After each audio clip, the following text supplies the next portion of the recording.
सुप्रभात। क्या भगवान है? यह हमारी आज की आध्यात्मिक चर्चा का विषय है। क्या भगवान है?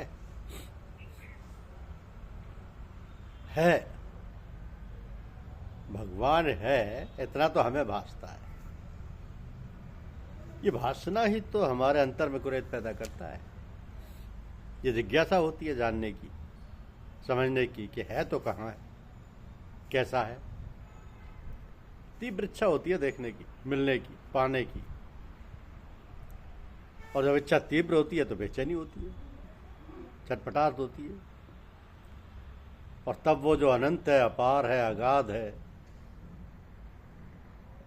तब उसमें, उस अनंत में हलचल पैदा होती है। उसी पैमाने पर, जिस पैमाने पर हमारे अंतर में ज्वाला उठती है, तभी कोई ना कोई महान विभूति, महान आत्मा, संत या दिव्य पुरुष हमारे सामने प्रकट हो जाता है।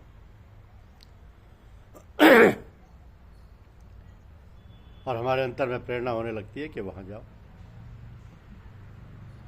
अथवा हमारे अंतर में प्रेरणा होने लगती है कि वहां जाओ, उनसे मिलो।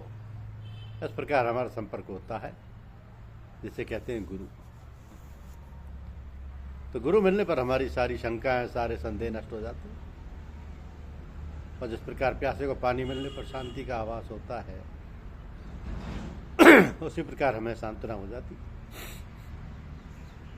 जैसे जैसे हम आगे बढ़ते हैं, वैसे वैसे हमको नई नई अनुभूतियां होने लगती हैं। कभी कभी भ्रांतियां भी उत्पन्न होने लगती हैं। किंतु हमारा गुरु, जिसकी छत्र छाया में हमने अपने क्रियाकलाप का प्रारंभ किया था, वो कितना भी दूर क्यों ना हो, हमारी सारी गतिविधियों का अवलोकन करते हुए आवश्यकता अनुसार हमारी सहायता करता रहता है।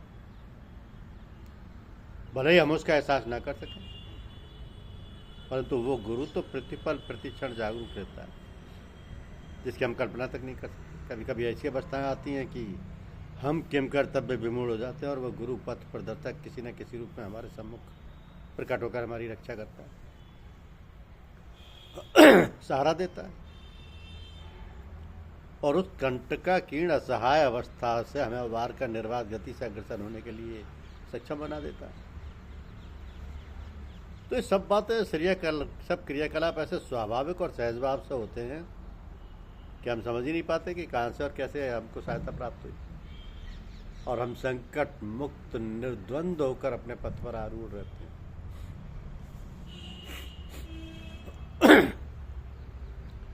तो ये सब विचित्र बातें, अद्भुत घटनाएं कोई आश्चर्यजनक नहीं, और ना ही कोई अनहोनी घटनाएं हैं।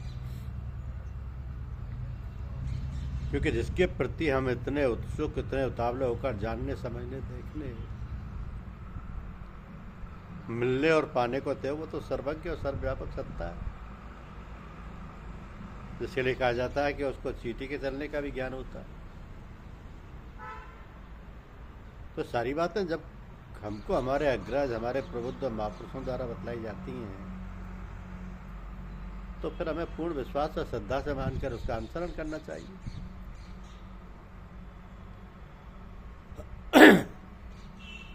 अनुसरण करने पर जैसे जैसे हम आगे बढ़ते हैं, हमें अनुभूतियां होती रहती हैं,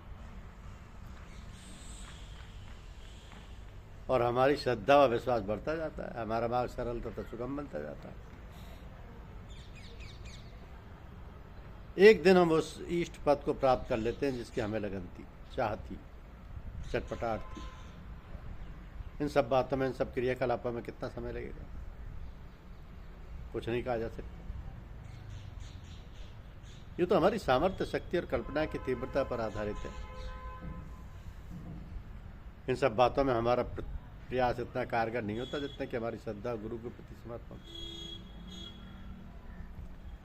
समर्पण की अवस्था शनै शनै बढ़ती रहती है, और जब हमारा समर्पण सर्वांगीण होता है, तो फिर जिस प्रकार हम वायुयान में बैठकर अपने निर्दिष्ट स्थान पर शीघ्र पहुंच जाते हैं, उसी प्रकार हम भी अपने लक्ष्य को प्राप्त कर लेते हैं।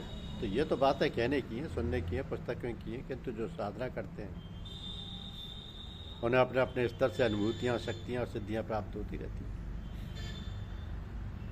और अंतर में एक संतुष्टि, तृप्ति का भान और आभास होता रहता है। एक दिन हम कृत्य कृत्य हो जाते हैं और उस अवस्था को प्राप्त हो जाते हैं जिसका वर्णन नहीं किया जा सकता। बिंदु सिंधु में समा गई, आत्मा परमात्मा में मिल गई, बस पर क्या, सारा खेल समाप्त। धन्यवाद।